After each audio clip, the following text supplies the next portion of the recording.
Hello, welcome back to Golden News. Here is the breaking news from China. As increasing tensions between China and the US roil international relations, I am often asked a deceptively simple question: what would a war over Taiwan look like?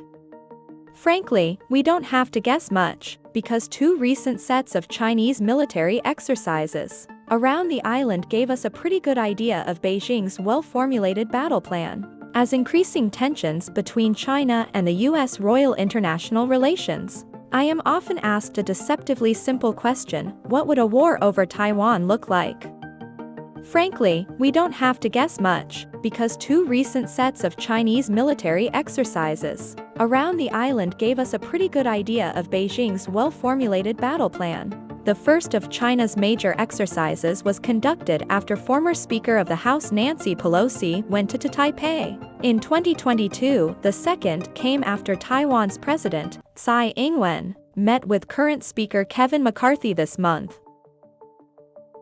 The People's Liberation Army was clearly trying to demonstrate its ability to wage multi-domain war and show China's ire over increased diplomatic and military cooperation between the US and Taiwan, which Beijing regards as a rogue province. Based on these exercises, China would likely begin with a ring of combatant warships around the island, with three purposes: cut Taiwan's economic lifeline by scaring away commercial shipping, demonstrate to the US and the world that it controls the strategically vital South China Sea, and prepare for a Chinese invasion fleet aimed at Taiwan's shores.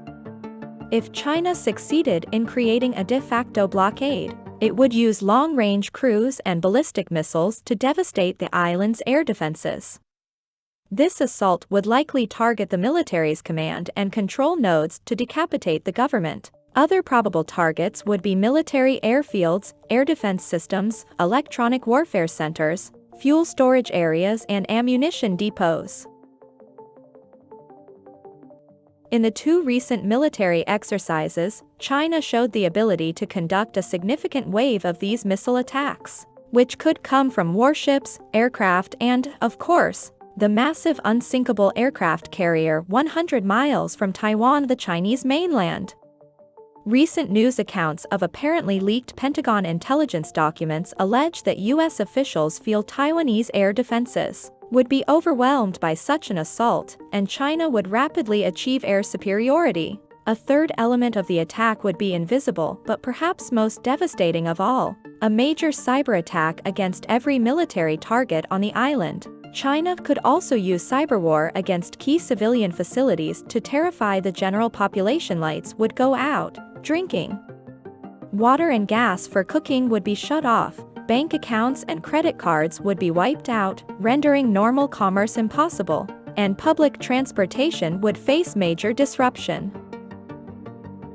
At that point, however, things might get tricky for Beijing. It would probably need to pause and assess. One big variable is whether Taiwan's people would rally to protect their shores from a manned invasion. It might seem like a long shot, but we've seen how Russia's invasion only enraged and rallied the Ukrainian population behind the charismatic leadership of President Volodymyr Zelensky. I've been to Taiwan many times and have met Tsai and her senior officials, and I believe they would fight. She showed her mettle recently by increasing the mandatory period of conscription for young men to a full year, up from 4 months, and nearly 3/4 of the population supported the change. Another reason the PLA would temporarily hold back is to assess the extent of the damage to the